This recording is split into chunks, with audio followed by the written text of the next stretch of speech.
Bonjour à tous, alors aujourd'hui je viens vous parler du bon état d'esprit pour récupérer. Et oui, quand j'ai eu mon AVC en 2011, je l'ai fait à Moracal. Pour ceux qui viennent de débarquer sur ma vidéo et qui ne savent pas pourquoi j'ai fait l'AVC, je l'ai fait à Moracal en Espagne à cause d'un tic. Je faisais comme ça.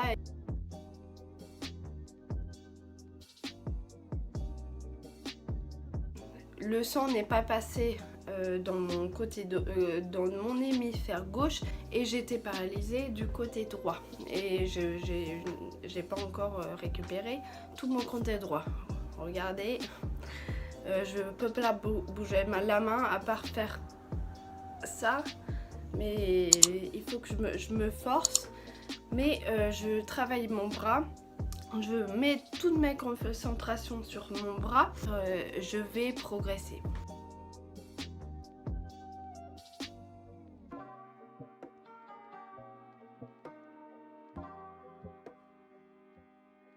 Moins d'une semaine après mon AVC, je me suis dit qu'il fallait que je sois patiente et qu'il fallait que je me fasse un bouclier encore plus fort pour contrer toutes les méchancetés que me disent les gens autour de moi, surtout les médecins. Et les médecins et les gens proches qui ont essayé de me faire des croche-pattes, je suis passée par-dessus. Et je me suis dit non, je vais y arriver, peu importe le temps que ça prendra, je vais y arriver. Et c'est ça en fait qui m'a fait avoir le bon état d'esprit jusqu'à maintenant. Maintenant j'ai pas récupéré mon bras, mais je sais que je vais y arriver.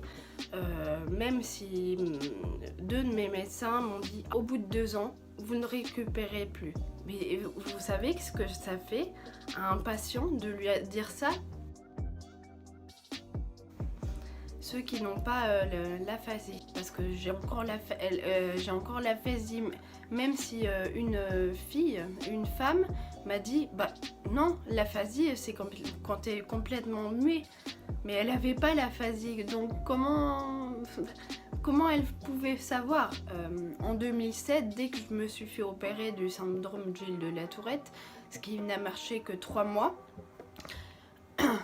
Et après, j'ai commencé à avoir des fourmillements dans mon câble droit. Je vous mettrai la vidéo comment mon opération pour contrer les tics du syndrome Gilles de la Tourette s'est passée.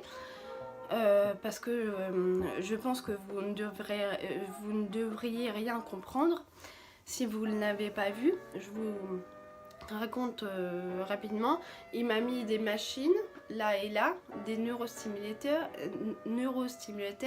qui étaient rattachés par 2 câbles à mes électrodes. Il m'en a mis 2 ici. Et du coup, comme je continuais à faire ce tic là, mon câble de ce côté là il s'est fissuré. Et du coup, je commençais à avoir des fourmillements. Et je lui ai dit, et il m'a dit ah non, t'as pas de fourmillements.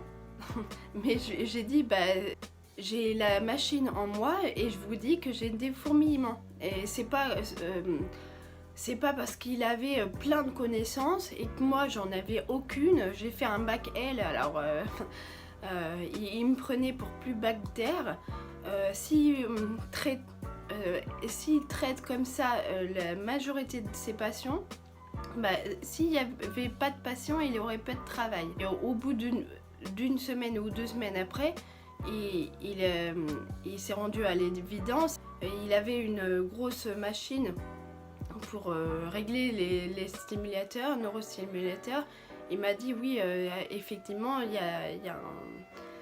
ça a fui dans votre câble droit. Bon. Et je parlais un petit peu plus mal. Je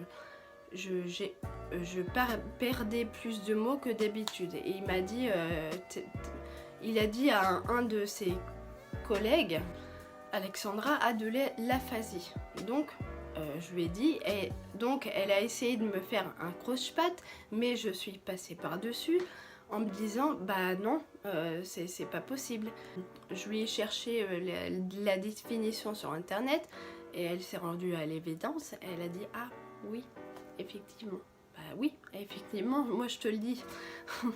Si vous pensez que vous n'êtes pas capable d'attendre et bah, vous êtes sur la pente descendante du fond de la dépression, si vous n'y êtes pas déjà. Et non, en fait, il faut avoir le bon état d'esprit pour être le plus résilient possible, pour avoir le plus de patience possible. Un mois après mon AVC, je pense que c'est comme ça pour quasiment toutes les personnes qui ont fait un AVC.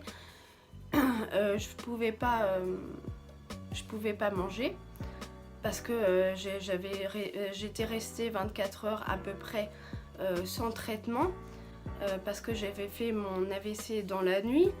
Et parce que mon chef de réception, parce que j'étais réceptionnée dans un hôtel à Moracal, donc voilà, à côté de la mer, on avait vu sur la mer, un hôtel 4 étoiles, et j'avais fait mon AVC dans la nuit, et j'étais très bonne en espagnol et bonne en anglais. Et là, je suis plus bonne en anglais, vous verriez comment je parle, même si je suis en Angleterre, je parle pas bien et j'essaye de parler bien, je m'efforce à parler bien, mais c'est pas encore ça. Mon chef de réception est venu à mon appartement en colocation, et a dit à mes colocs, elle est bourrée. Et j'ai passé à peu près 24 heures avant d'être soignée correctement. Je ne mangeais que par sonde pendant un mois. Même après un mois, je ne pouvais toujours pas manger du solide. Je pouvais boire des soupes, boire du jus d'orange par exemple, manger de la gélatine, mais je ne pouvais pas manger de solide. Une ergo est rentrée dans ma chambre. Elle m'a dit on va essayer de manger un pain de mie.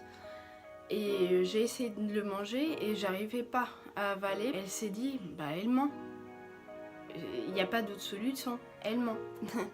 Et elle m'a dit non, c'est pas possible, mâcher. Ça aurait donné quoi si j'avais menti? J'ai autre chose à faire que de mentir. J'avais commencé la rééducation. J'avais plein de trucs dans ma tête qui concernaient la rééducation. J'avais pas le temps de mentir et ça aurait servi à quoi de mentir?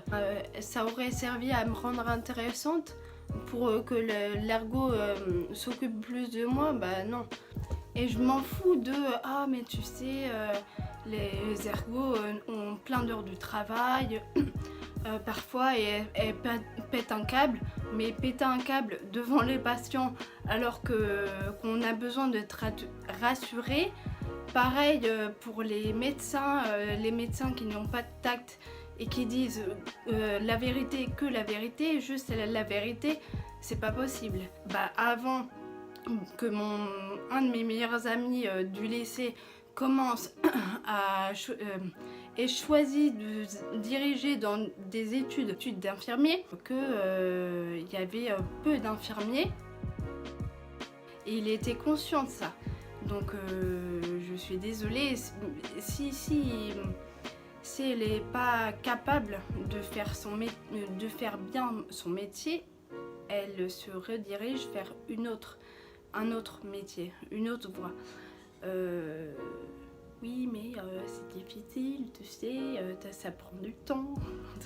J'en ai rien à faire. Moi, elle m'aurait fait mal si j'avais pris son attaque à cœur. Et encore maintenant, j'ai du mal à avaler. Par exemple, les trucs épais, compacts. J'ai acheté ça. Du chocolat noir, 100% noir, et j'adore. Au début, quand j'étais enfant, je n'avais que le chocolat au lait. Je pense que c'est pour tout le monde pareil, non? On aime ce qui est plus sucré. Et d'ailleurs, quand j'étais enceinte, j'ai appris que les fœtus, ils aimaient tout ce qui était sucré. Quand je l'ai goûté, j'aimais bien, mais à la fin, ça a commencé à faire une boule et ça a commencé à se bloquer dans ma gorge et j'avais pas d'eau. J'ai couru pour boire un verre d'eau parce que sinon je me serais étranglée. Et c'est très bon. Le livre de Dave Asprey a dit que c'était très bon de manger du chocolat de bonne qualité. Faut absolument que vous preniez du chocolat noir, plus de 85% de cacao pour que ce soit bon pour vous. Et passez par-dessus tous les croche-pieds qu'on vous fait pour avancer. J'espère que ça vous aura été utile et à bientôt dans la prochaine vidéo. Bye.